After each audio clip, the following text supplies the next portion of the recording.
তার রাজনৈতিক দেউলিয়ার প্রমাণ। আর শুভেন্দুবাবু যেটা বলছেন, তার ভাবভঙ্গি কথাবার্তাটা রাজনৈতিক কোনো বিরোধী দলনেতা ইকুইভ্যালেন্ট তিনি একজন মুখ্যমন্ত্রী ভাবা যায়, কিন্তু তার কথাবার্তা সেই শিশুসুলভ কথাবার্তা তিনি সবসময় বলছেন, যার রাজনৈতিক প্রেক্ষাপট বা তার রাজনৈতিক মতাদর্শ নিয়ে সন্দেহ আছে। কারণ উনি এখন ভগবদ গীতায় আদর্শ বিশ্বাসী ছিলেন, উনি বিগত দিনে মমতা বন্দ্যোপাধ্যায় আদর্শেও বিশ্বাসী ছিলেন। অ্যাকচুয়ালি উনি যে কোন আদর্শে বিশ্বাসী সেটা আমরা জানতে পারছি। আমার মতামত, আমি একজন রাজনৈতিক কর্মী হিসেবে বলতে পারি, বর্তমানে কেন্দ্রীয় সরকার শেষ পার্লামেন্ট সেশনে যা দেখলাম, এটা জমিদারি ব্যবস্থা। হয় আমার কথা শোনো, আর তা না হলে তোমার পিছনে সিবিআই, ইডি, ইনকাম ট্যাক্স এইভাবেই দমনপীড়ন তারা করবে, জমিদাররা আগে যেরকম করতেন সেইভাবেই বর্তমান প্রধানমন্ত্রী নরেন্দ্র মোদী সেই জমিদারি ব্যবস্থায় আবার নিয়ে আসতে চাইছেন। কিন্তু কখনো কোথাও আমাদের দেশের প্রধানমন্ত্রী বা আমাদের দেশের স্বরাষ্ট্রমন্ত্রী কখনো বলছে না দেশের মানুষের রুটি কাপড়া মাকানের কথা, বলছে ধর্মের কথা, রাম মন্দিরের কথা, গীতা পাঠের কথা। কিছু অবান্তর কথাবার্তা বাংলার রাজনীতিতে চলবে না। তার কারণ বাঙালি স্বাধীনতা আন্দোলনে সবথেকে বেশি রক্ত ঝরিয়েছে বাঙালি আর পাঞ্জাবিরা। এই দুটো জায়গায় তারা বিতাড়িত, উৎখাত করেছে বা এইসব জায়গার মানুষ। অতএব এইসব জায়গায় এখানে চলবে না। এইগুলো বলে উনি নিজেকে প্রচারের রাখতে চাইছে। কিছু প্রচার মিডিয়া তাদের ওই চানাচুরের বিজ্ঞাপনের জায়গায় শুভেন্দুবাবুর নামে কিছু ছবি দেখাচ্ছে, এবার শুভেন্দু চানাচুর বেরোবে, সেটাও লোকে খাবে না। আমরা নিচুতলায় রাজনৈতিক কর্মী হিসেবে দেখছি ইন্ডিয়া জোটটা এখনও পর্যন্ত আমাদের নিচুতলায় বা রাজ্য স্তরে জোটবদ্ধ হয়নি, এখনও পর্যন্ত হয়নি। তো সেই কারণে সর্বভারতীয় ক্ষেত্রে বিজেপির কাউন্টার যে দল, সেই জাতীয় কংগ্রেস, তারাও এই ব্যাপারে অতটা উৎসাহী না মনে হচ্ছে। তারা মেপে দেখলো যে তারা যদি এই চারটে রাজ্যেই যদি ক্ষমতায় কাছাকাছি আসতো বা থাকতো, তাহলে মানে অন্য তৃণমূল কংগ্রেস, আকালি দল, মানে আপ পার্টি বা ভিন্ন ভিন্ন যে শরিক দলগুলো আছে তাদেরকে তাহলে দুচ্ছাই করেই রাখতো। বা জমিদারবাবু বুঝতে পেরেছেন তার একা রাজত্বে আর চলবে না, তাই আবার ইন্ডিয়া জোটের নাম কথা কংগ্রেস নেতৃত্ব নতুন করে ঘর গোছাবার চেষ্টা করছে। না, তখনকার পরিপ্রেক্ষিতে এখনকার বর্তমান মুখ্যমন্ত্রী যে বলেছিলেন, তার কারণ সেই সরকারটা দীর্ঘদিন ছিল। আর মমতা বন্দ্যোপাধ্যায় যখন সরকারের হাল ধরেছেন পশ্চিমবাংলায়, একটা বিরাট দেনা মমতা ব্যানার্জির ঘাড়ে আজকে চাপিয়ে দিয়ে সেই সরকার চলে গেছে। সেই দেনার টাকাটাও তো মেটাতে হচ্ছে, তার জন্যই সমস্যা হচ্ছে ডিএর টাকা দেওয়ার ক্ষেত্রে। এটাই সমস্যা। সব কিছুর মূলে অর্থ। একদিকে কেন্দ্রীয় সরকার পশ্চিমবাংলার পাওনা অর্থ আটকে রাখছে, একদিকে তারা উস্কানি দিয়ে বিরোধী রাজনৈতিক দলগুলো ডিএর আন্দোলন করাচ্ছে। এটাই হলো আমাদের মুখ্যমন্ত্রী তো বলেছেন, ডিএটা যখন যেরকম আর্থিক স্বাবলম্বী হবেও রাজ্য, সেইভাবে আমরা পরপর ডিএ দিতে থাকবো। ডিএ দেবে না তো কখনো মুখ্যমন্ত্রী বলেনি, যার জন্যই তো 4% ডিএ তিনি আবার ঘোষণা করেছেন। মানুষের এই অতৃপ্ত আত্মা, আকাঙ্ক্ষা, সেটা তো কখনো পূরণ করা যায় না। এটাই হলো কথা। হ্যাঁ, আমাদের তৃণমূল কংগ্রেসের হলো পশ্চিমবাংলায় আমরা বলি এই জন্যই, আপনি জয় বাংলা, মামাটি মানুষ এগুলো যে বলছেন, আমরা তো অবিভক্ত বাংলারই সব মানুষ। তা এখনও আমাদের অনেকেরই পূর্বপুরুষ ওপার বাংলা আছে। তা আমাদের এক ভাষা, এক সংস্কৃতি, এক ইতিহাস, আমরা কি তাদেরকে কখনো দূরে রাখতে পারবো? সেই কারণে আমাদের কাছে জয় বাংলা বলি, আমরা মা কালী বলি। আমরা কি বলি জয় শ্রীরাম? আমরা বলি মা দুর্গা। বিপদে পড়লে বলি জয় মা কালী, তুমি রক্ষা করো। আমরা কখনো বলি না জয় শ্রীরাম, তুমি আমায় রক্ষা করো। এটা বাংলার সংস্কৃতি, বাংলার কালচার, বাংলার কৃষ্টি, এই কথাটাই। আজকে যখন কোথায় মমতা বন্দ্যোপাধ্যায় সংবিধান, আগের সরকার যখন সংবিধান ঠিকভাবে পরিচালনা করছিল না, রাজতন্ত্র ঠিকভাবে চালাচ্ছিল না, মমতা ব্যানার্জি সঠিক বিরোধী নেত্রী হিসাবে সেটা তার সঠিক জায়গায় তার রূপায়ণ করে বিরোধিতা করেছে। আজকে বিরোধী দলের সেই মুখ নেই, রাজনীতির বার্তা নেই, বাংলার মানুষের কাছে বিকল্প কোনো কথা নেই। কি করে বাংলার মানুষের পেটে ভাত জুটবে, কি করে বেকারত্ব ঘুচবে, কিভাবে জিনিসপত্রের দাম কমবে। গীতা পাঠ করলে তো আর এই জিনিসের দাম কমবে না, গীতা পাঠ করলে আর বাংলার বেকার যুবকের চাকরি হবে না, গীতা পাঠ হলে আবাস যোজনার টাকাও জুটবে না। এগুলো মানুষকে ভুলিয়ে রাখার জন্য তারা এইসব। না, আমরা তো 365 দিনই প্রস্তুত,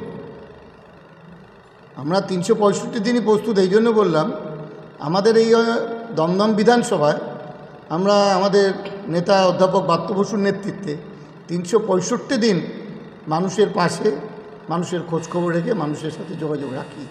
অতএব আমাদের কাছে নির্বাচনটা নতুন কিছু না। আমাদের কাছে ওই সামরিক বাহিনীর যোদ্ধারা যেরকম রোজ সকালে কুচকাওয়াজ করে, নির্বাচনের প্রস্তুতিটাও আমাদের কাছে সেরকম। আমার কাছে মানুষ এই জন্য পেয়ে দেবে যে আমাদের বাংলায় মমতা বন্দ্যোপাধ্যায় সরকারে আসবার পর যে যে কথা বলেছেন, প্রত্যেকটা কথা রক্ষা করেছেন। যেমন মমতা বন্দ্যোপাধ্যায় বলেছিলেন আজকে বিভিন্ন সামাজিক প্রকল্পগুলো, সেগুলো বাংলার মানুষ, খেটে খাওয়া মানুষ, গরিব মানুষ, অত্যন্ত গ্রামের মানুষ তারা পাচ্ছেন। লক্ষ্মী ভাণ্ডার থেকে শুরু করে আজকে সেই কন্যাশ্রী, সবুজ সাথী, যুবশ্রী, শিল্প ভাতা, বিভিন্ন রকম সামাজিক প্রকল্পের টাকাগুলো তারা সুবিধাগুলো পাচ্ছেন। আর যারা বলে এসেছিলেন 2014 সালে যে প্রত্যেকের ব্যাঙ্ক অ্যাকাউন্টে 15 লক্ষ টাকা পাবে, আপনি কি পেয়েছেন? বছরে 2 কোটি বেকারের চাকরি, আপনার কি চাকরি হয়েছে? পেট্রোল ডিজেলের দাম কমবে, তা কি কমেছে? গ্যাসের দাম 400 টাকা থেকে আজকে 1000 টাকা হয়ে গেছে। এই হলো মমতা বন্দ্যোপাধ্যায় আর অন্য রাজনৈতিক দলের কথা আর কাজের ফারাক। তার মানে আপনি বলছেন মমতা ব্যানার্জি, মাননীয় মুখ্যমন্ত্রী মমতা ব্যানার্জি এতটাই উন্নয়ন করেছে যে প্রদীপের আলোয় চারিদিক আলোকিত করেছে, তাই তো? হ্যাঁ, নিশ্চয়ই।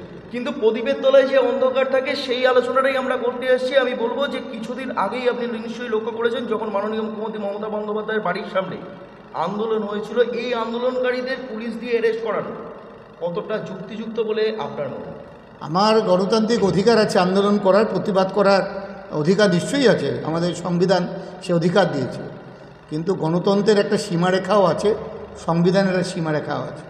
এটা মুখ্যমন্ত্রী বা প্রধানমন্ত্রী বা রাষ্ট্রপতি, রাজ্যপাল, এইসব বড় বড় পদাধিকারী যারা আছেন, তাদের সিকিউরিটির জন্য আমাদের কিছু বিধিনিষেধও আছে। আমাদের দেশের দুজন প্রধানমন্ত্রী এই বিধিনিষেধ উপেক্ষা করার জন্য তাদের প্রাণ দিতে হয়েছে। তাই সেই ঘটনার থেকে আমাদের শিক্ষা নেওয়া উচিত যে ভিআইপি মুখ্যমন্ত্রী বা প্রধানমন্ত্রী তাদের নিরাপত্তার বলয়ে ঢুকে আমার গণতন্ত্র প্রয়োগ করা উচিত না। এই বোঝানো একদমই হয়, একদম ভুল বোঝানো হয়নি। অ্যারেস্ট করেছিল দিল্লিতে, তাদেরকে কেন্দ্রীয় মন্ত্রী তিনি অ্যাপয়েন্টমেন্ট দিয়েছিলেন, দপ্তরে আহ্বান করেছিলেন। আহ্বান করার পর তিনি পিছনের দরজা দিয়ে পালিয়ে গেছিলেন, কেউ জোর করে তার মন্ত্রণালয়ে ঢোকেনি। তাদের পারমিশন ছিল, কেন্দ্রীয় সরকারের দপ্তরে চৌহদ্দির মধ্যে ঢুকতে গেলে পারমিশন লাগে, পারমিশন ছিল বলেই তো তারা ঢুকতে পেরেছে। এরপরে আপনাকে একটা কথা বলবো, মমতা ব্যানার্জি তো অনেকগুলো নিশ্চয়ই প্রকল্পগুলো দাঁড়িয়ে কন্যাশ্রী নিয়ে আসবে, যুবশ্রী নিয়ে আসবে, রূপশ্রী নিয়ে আসবে, সাধারণ মানুষের কাজ কোথায়? আপনারা এখনো পর্যন্ত কোথায় 34 বছরের রাজত্বকে তুলে আনছেন, 34 বছরে কিছু কাজ হয়নি। আজকে 14 বছর পেরিয়ে গেছে দাদা, 14 বছর পরেও কাজের ক্ষেত্রে কেন ভাড়েমা ভামারি? কেন সিভিক পুলিশের কাজ নিয়ে গ্র্যাজুয়েশন পাস ছেলেগুলোকে বসে থাকতে হবে? কেন মাননীয় মুখ্যমন্ত্রী মমতা বন্দ্যোপাধ্যায়কে বলতে হবে তুমি শিল্প করো, চপ শিল্প করো? কেন শিল্প করো, কেন চাকরি নয়? এতদিনেও কেন হলো না? তার কারণ হলো, আমি প্রথমেই বলেছি যে পূর্বতন সরকার, পশ্চিমবঙ্গের সরকার মমতা বন্দ্যোপাধ্যায়ের সরকারের গ্রহণ করবার সময় এত বড় একটা বিপুল পরিমাণ ঋণের বোঝা চাপিয়ে দিয়ে গেছে। আমরা আন্দোলন করা খুব সহজ, বলা খুব সহজ, কেন সিভিক পুলিশে কেন শূন্য পদ পূরণ হবে না এটা বলা কর। তাদের তো সেই আর্থিক পরিস্থিতিটা এই মুহূর্তে বাংলা আমাদের নেই, কারণ কেন্দ্রীয় সরকার আমাদের সরকারি পাওনার টাকা আটকে দিয়েছে। আজকে আপনি কোনো কাজকেই ছোট করবেন না, এই বাবাটাই ভুল যে গ্র্যাজুয়েট ছেলে বলে সে সিভিক পুলিশে কাজ করবে না। আমার মনে হয় সাংবাদিক বন্ধুদের মধ্যে তো গ্র্যাজুয়েট বা তার থেকেও বড় শিক্ষা দীক্ষা আছে, তারা কেন এই পেশায় এসছে? তারা তো ভালো চাকরি পেলে নিশ্চয়ই এটা করতো না, তারা ভালো ভালো অফিসে কাজ করতো, তারা গ্রেডেড র্যাঙ্কের চাকরি করতো। আজকে আমাদের কোনো সারা ভারতবর্ষ বেকারত্ব একটা সমস্যা, সেই সমস্যার মধ্যে মানুষ বেঁচে থাকার জন্য, নোটবন্দিতে যে অর্থনৈতিক ক্ষতি হয়েছে সেটা বেঁচে থাকার জন্য মানুষ যে যা পারছে সেই রোজগারের পথে চেষ্টা করছে, নিজের রুটি রোজগার দিয়ে নিজের সংসার জীবনযাপন চালানো। আমি কোনো কাজকেই ছোট বলিনি স্যার। সিভিক পুলিশের কাজকে যেমন আমি ছোট বলবো না, তেমন আমি এটাকে বড় করতে পারছি না। তার কারণ সেটা পার্মানেন্ট কাজ নয়।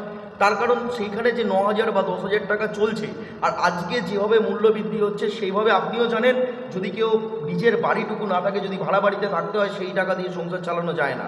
আর আপনি যেটা বলছেন, আপনার কথাতেই প্রকাশ পাচ্ছে যে মানুষের কাছে কাজ নেই।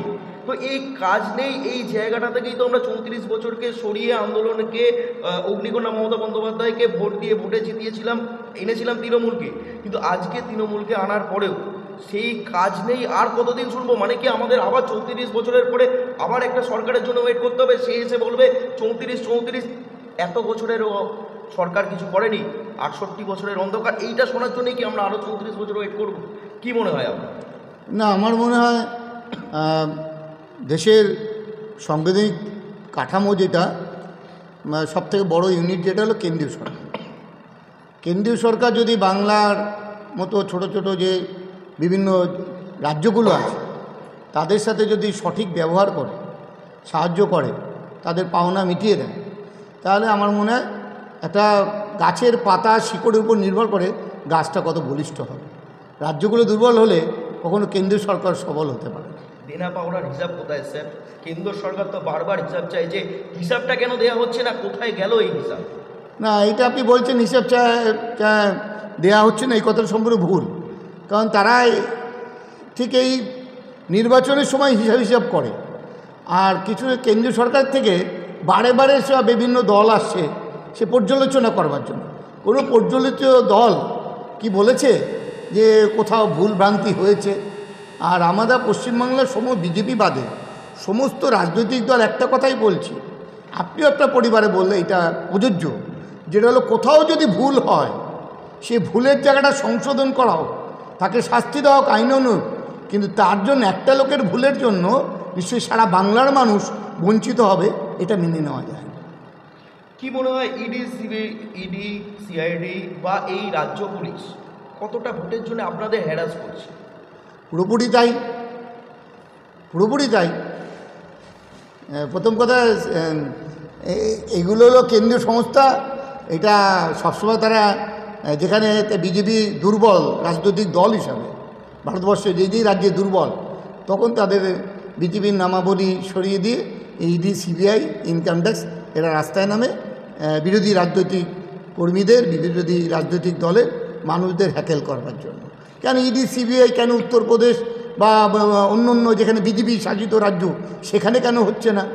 কেন উত্তরপ্রদেশে এরকম আইন শৃঙ্খলার এত অবনতি, সেখানে কেন যাচ্ছে না? কেন উত্তরপ্রদেশে এত ফলস জব কার্ড পশ্চিমবাংলার থেকে বেশি, সেখানে কেন কেন্দ্রীয় বাহিনী যায়, কেন্দ্রীয় দল যাচ্ছে না? শুধুমাত্র আপনাকে একটা কথা বলি, যে দেখবেন আপনি যদি লোন নেন ব্যাংক বাড়ি করার জন্য বা গাড়ি করার জন্য, যদি আমরা যদি ব্যাংক লোন নিই, ওই এলআইসির থেকে বা বিভিন্ন লোন সংস্থা থেকে লোন নিই, তা লোনে নেওয়ার জন্য যে কাগজগুলো থাকে, ওই কাগজগুলোর পিছন পাতায় যে ছোটো ছোটো করে লেখা থাকে, ওগুলো পড়লে আপনি লোন দেবেন না। ঠিক তেমনইভাবে কেন্দ্রীয় সরকার তাদের সাংবিধানিক থেকে এমন অপব্যাখ্যা করে চালাচ্ছে সেই বিভিন্ন খাতে, সেই খাতগুলো দেখে বলছে পশ্চিমবাংলায় দুর্নীতি হচ্ছে। দুর্নীতি প্রমাণ করো। দুর্নীতি বললে তো হবে না, দুর্নীতি প্রমাণ করতে হবে। সেই প্রমাণের কোনো সুযোগ নেই, তারা নিচ্ছে না। তাহলে এতদিন ধরে সিবিআই, ইডি তারা কি করছে? এই সিবিআই তো নোবেল পুরস্কার খুঁজে পায়নি। এই সিবিআই তো, এই ব্যর্থ সিবিআইয়ের প্রতি আমরা আর কত ভরসা করব? যে নরেন্দ্র মোদী কেন্দ্রীয় সরকার যেভাবে সিবিআই, ইডি, ইনকাম ট্যাক্সকে লালন পালন করছে, আমাদের কাছে এরা ব্যর্থ। এরা কেন্দ্রীয় সরকারের চাটুকারিতা করছে বিরোধী রাজনৈতিক দলগুলোকে খতম করবার জন্য। মানে স্যার আপনি বলছেন যে ইডি, সিবিআই গাড়ি করে করে টাকা নিয়ে এসে তৃণমূলের বাড়িতে রেখে সেটা মিডিয়া দিয়ে প্রকাশ করছে? হতে পারে, হতে পারে। আশ্চর্যের কী আছে? যদি তাই হয় তাহলে এখানে অগ্নিকন্যা মমতা বন্দ্যোপাধ্যায়ের দাম কোথায় গেল? যে অগ্নিকন্যা সিঙ্গুরে গিয়ে আন্দোলন করে পুরো 34 বছরের দলকে সরিয়ে দিয়েছিল, তার মানে সে কি আজকেই পিছতে এগোতে আরম্ভ করেছে? তার যখন আজকে ঘরে বিপদ কড়া নাড়া দিয়েছে, সে আজকে চুপ কেন? না, চুপ কেন? চুপ তো নয়।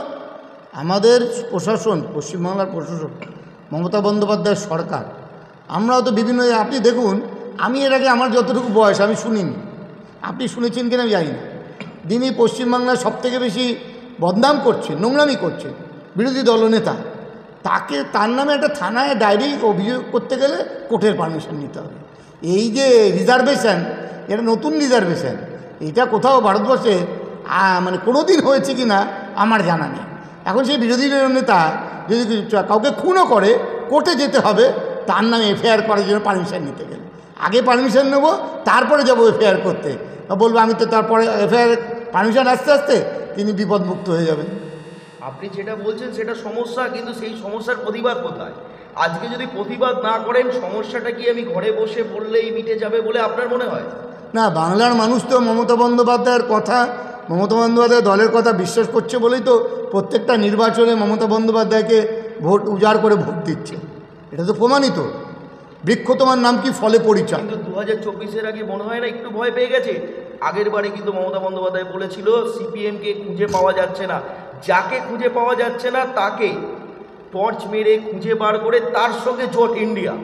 কারণটা কি? না, এটা তো কারণ কিছু না। এই মুহূর্তে ভারতবর্ষে বিজেপি বাদে সব দল মনে করছে, সব দল, যত দল আছে তারা প্রত্যেকে মনে করছে বিজেপি কোনো রাজনৈতিক দল না, বিজেপি একটা সাম্প্রদায়িক দল। এই সাম্প্রদায়িক দল ভেদাভেদে মানুষের জীবন রক্ষার্থে বিজেপি সরকারকে এই মুহূর্তে সরানো উচিত, রাজনৈতিকভাবে গণতান্ত্রিক ব্যবস্থার মাধ্যমে। বিজেপি সাম্প্রদায়িক দল, কারণ বিজেপি গীতাকে নিয়ে বলছে, বিজেপি হিন্দু ধর্মকে নিয়ে বলছে, কিন্তু কিছু বছর আগেই স্বয়ং মমতা বন্দ্যোপাধ্যায় হিন্দু ধর্মের বাদ দিয়েও আমি বলছি মুসলিম ধর্মের উনি কিন্তু কোরআন পাঠ করেছিলেন, যা আজ সবার সামনে বসে আজান দিয়েছিলেন।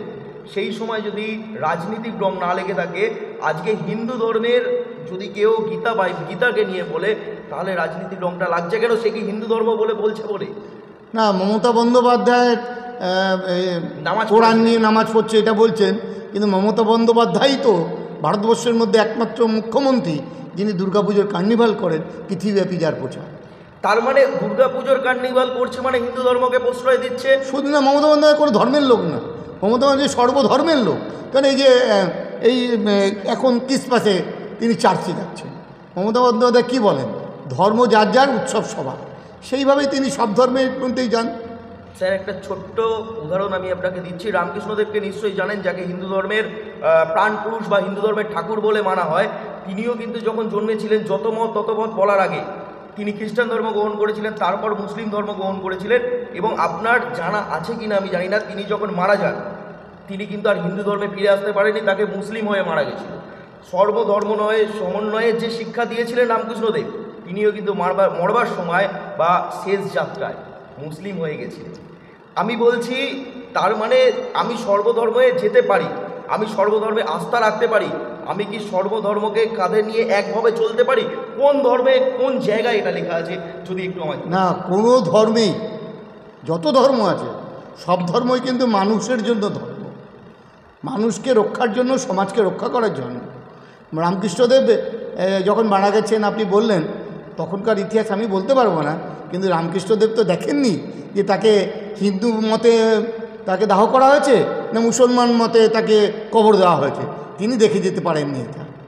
এটা আপনি কোথাও পড়েছেন, কোনো জায়গাতে জেনেছেন, কিন্তু রামকৃষ্ণদেবের নিজে কিন্তু দেখে যেতে পারেননি তাকে কবর দেওয়া হয়েছে নাকি তাকে দাহ করা হয়েছে। তো আগামী দিন তো ভোটের জন্য কীভাবে প্রস্তুতি নিচ্ছে? আমাদের তো প্রস্তুতি সবই, আমাদের প্রত্যেক 365 দিন প্রস্তুতি। আমরা চাই দুদিন আগে ঘোষণা করুক, যা দুদিন পরে ভোট। আচ্ছা, ইন্ডিয়ার নাম ইন্ডিয়া থেকে ভারত করা হলো কি জোটের ভয়ে? না, নাম যে কারো হতে পারে, আমার নাম ট্যাবলা, এখন আমার নাম যারা ট্যাবলা রেখেছে তাদের তো ডেকে জিজ্ঞাসা করতে হয় কেন আমার নাম ট্যাবলা রেখেছে। যখন ইন্ডিয়া জোট করলেন, ইন্ডিয়া জোটের পরেই কিন্তু ইন্ডিয়া নামটা বদলে ভারতের দিকে যেতে শুরু করলো বিজেপির নেতৃত্বে। তো কি মনে হয়, বিজেপি কি ইন্ডিয়া জোটটাকে ভয় পেয়ে দেশের নামটাকেই বদলে ভারতে নিয়ে চলে গেল? হ্যাঁ, বিজেপি তো দেশে সব কিছুই নাম পাল্টে দিচ্ছে। নরেন্দ্র মোদী জীবিত থাকাকালীন তার নামে স্টেডিয়াম, যাই কোন দিন হয়তো দেখবেন ওই আমাদের দেশ স্বাধীন হওয়ার পরে আমরা দেখি আমাদের স্ট্যাম্প পেপার, টাকা পয়সায় অশোকের স্তম্ভ থাকবে, কোনদিন হয়তো দেখবেন ওখানে দীনদয়ালের ছবি আছে। মোদি যদি আর একটা টার্ম থাকে তাহলে দীনদয়ালের ছবি দিয়ে টাকা বেরোবে, মহাত্মা গান্ধীকে উঠিয়ে দেবে। এখনও বিজেপি চেষ্টা করছে নোটে টাকায় কি নরেন্দ্র মোদী ইন্ডিয়াটা তুলে দিতে পারবে কি? আরেকটা কথা যে আপনাকে তো একটু আগেই প্রশ্ন করলাম যে কাজের ব্যাপার নেই, শিল্পের ব্যাপার নেই। আপনার কি মনে হয় শিল্পের জন্য তো কেন্দ্র সরকারও বিশালভাবে দায়ী, কারণ কেন্দ্র সরকারের সাহায্য ছাড়া রাজ্য সরকারের ভাণ্ডারে শিল্প আসাটা কার্যত অসম্ভব। কি মনে হয় আপনাদের কেন্দ্র সরকার কি রাজ্য সরকারকে কোনোভাবে হেল্প করছে না? হ্যাঁ, অবশ্যই। তার জন্যই তো মমতা বন্দ্যোপাধ্যায় বিভিন্ন বিরোধী রাজনৈতিক দলের নেতৃত্বতে নিয়ে ইন্ডিয়া জোট তৈরি করেছেন। এই জন্যই যে যাতে এই কেন্দ্রীয় সরকারের তরফ থেকে এই বাধাগুলো না আসে। এই দমদমেই ধরুন না, আজ মমতা বন্দ্যোপাধ্যায় দমদমের বিখ্যাত শিল্প জেসপ ফ্যাক্টরিটা পশ্চিমবঙ্গ সরকার অধিগ্রহণ করেছে, কিন্তু আজও পর্যন্ত সেই রাষ্ট্রপতির সইটা পাওয়া যায়। এই আইনি জটিলতার জন্য বারে বারে পশ্চিমবঙ্গ সরকারকে কেন্দ্রীয় সরকার হ্যারাসমেন্ট করছে। দুদিন আগেই নোটবন্দি হয়েছে, যার ইতিহাস এখনও আমাদের চোখে জল করছে। তার মধ্যে চুপিসারে সরিয়ে নেওয়া হলো 2000 টাকার নোট। কার্যত এখনও যাদের কাছে 2000 টাকার নোট আছে, রিজার্ভ ব্যাঙ্ক ছাড়া পাল্টানো যাচ্ছে না। দুদিন পরে সেটাও সম্ভব হবে না। কি মনে হয় এটা কি সাধারণ মানুষকে হ্যারাস করার জন্যই করা হচ্ছে? অবশ্যই, কারণ মানুষ তো বুঝতে পেরেছেন আপনার জীবন জীবিকা অভিজ্ঞতার মাধ্যমে যে সাংবাদিক হিসাবে, এই নোটবন্দিতে পশ্চিমবাংলাতেই 70 জনের মতো মানুষ লাইনে দাঁড়িয়ে থেকে মারা গেছে।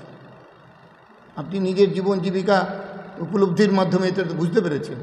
তাহলে এটা সামাজিক পরিবর্তন হলে যে কত টাকার ক্ষতি হয়। একবার আমরা স্বাধীনতা আন্দোলনের সময় ওপার বাংলার ছিন্নমূল মানুষ, আমাদের বাপ দাদা জ্যাঠা যারা ছিলেন সেই সময়কার, আপনার আমার পূর্বপুরুষ, তারা প্রায় ছিন্নমূল অবস্থায় এখানে এসছেন। তাদের কোনো দিশা ছিল না। আজকে নতুন করে তারা আবার এখানে সংসার আমাদের তৈরি করেছেন, সমাজ তৈরি করেছেন, বাংলাকে নতুন করে তৈরি করেছেন। আবার যদি নতুন করে আবার বাংলাকে ভাগ করার চেষ্টা হয়, দেশকে ভাগ করার চেষ্টা হয় সাম্প্রদায়িকতার নাম করে, ধর্মের নাম করে, মানুষেরই ক্ষতি হবে, আমাদের ক্ষতি হবে, আপনাদেরও ক্ষতি হবে। রাজনৈতিক মঞ্চে মমতা বন্দ্যোপাধ্যায়কে উদ্দেশ্য করে কটাক্ষ করা, দিদি ও দিদি বলে সম্বোধন করা একটা প্রধানমন্ত্রীর কাছে কতটা বিশ্বাসযোগ্য বা কতটা উচিত বলে আপনার মনে হয়? সেটা তো বাংলার মানুষ তার উত্তর দিয়েছে। গত বিধানসভা নির্বাচনে তো উত্তর দিয়ে দিয়েছে। কিন্তু বাংলার মানে আমি যদি ইতিহাস বই ঘাঁটি, আপনি দেখবেন বাংলাতেই কিন্তু মির্জাফর জন্মেছে। তো বিজেপিতে আমার কিছু বাংলার মির্জাফর স্থান নিয়ে আছে। যেমন যদি সেদিন মির্জাফর গদ্দারি না করতো, সিরাজকে ইংরেজরা হারাতে পারতো না। আজ বাংলাকে পিছিয়ে দেওয়ার মূলে কিছু মির্জাফর বিরোধী রাজনৈতিক দলের বাংলায় আছে, যাদের নাম আপনি বললেন। তারা আজ বাংলাকে পিছিয়ে দেওয়ার জন্য তারা পাছে ভয় পায়, তাদের রাজনৈতিক অস্তিত্ব বিপন্ন হবে। মমতা বন্দ্যোপাধ্যায়ের যদি কৃতিত্ব বাড়ে, মমতা বন্দ্যোপাধ্যায় যদি রাজনৈতিক জমি শক্ত হয়, মমতা বন্দ্যোপাধ্যায় যদি বাংলার মানুষের আরও বেশি করে উন্নয়ন করে, তাহলে তার কিছু উপায় নেই। কারণ তারা তো দুটো দল বিধানসভায় শূন্য হয়ে গেছে, শুধুমাত্র মমতা বন্দ্যোপাধ্যায়ের গালাগাল করতে করতে। এখন তারা যে কী দেয়ালে পিঠে, এখন তারা বলছে যে তারা জোট করবে কি করবে না। মানে কি বলেন, একটা কথা আছে না, পুজোর চিত হয়ে শোয়ার শখ হয়, আর গামছা ধোপা বাড়ি যেতে চায়। যারা শূন্য হয়ে গেছে তারা মমতা বন্দ্যোপাধ্যায়ের কাছে পশ্চিমবাংলার আগামী লোকসভা নির্বাচনে সিট বার্গেনিং করতে চাইছে। সামনে ভোটকে কেন্দ্র করে কি বার্তা দেবেন সাধারণ মানুষের? আমরা মানুষের প্রত্যেক দিন আমাদের সমাজ জীবনে, আমাদের এলাকায় ব্রাত্য বসুর নেতৃত্বে দমদমে আমরা মানুষের সুখে দুঃখে ভালো মন্দে আমরা আছি, ছিলাম, আগামী দিনেও থাকব। কারণ আমরা তৃণমূল কংগ্রেস সেই দল। আমি তৃণমূল কংগ্রেসকে কোনো রাজনৈতিক দল হিসেবে শুধু ভাবি না, আমি তৃণমূল কংগ্রেসকে ভাবি একটা ঠিক রামকৃষ্ণ মিশন, ভারত সেবাশ্রম যেমন মানব সেবা করে, মমতা বন্দ্যোপাধ্যায়ের নেতৃত্বে তৃণমূল কংগ্রেস একটা সেবামূলক দল। আমরা মানুষকে হাসপাতালে নিয়ে যাই, আমরা মানুষকে রক্ত দিই, মানুষের প্রয়োজনে আমরা তার যাবতীয়, এই করোনার সময় দেখেছেন আপনি, তৃণমূল কর্মীরাই কিন্তু মানুষের বাড়ি বাড়ি ঘরে ঘরে মানুষের পেটে অন্ন জুগিয়েছে। তো তৃণমূল ছাড়া পশ্চিমবাংলার বিকল্প কিছু বাংলার মানুষ ভাবতে পারে না মমতা বন্দ্যোপাধ্যায়ের বিকল্প।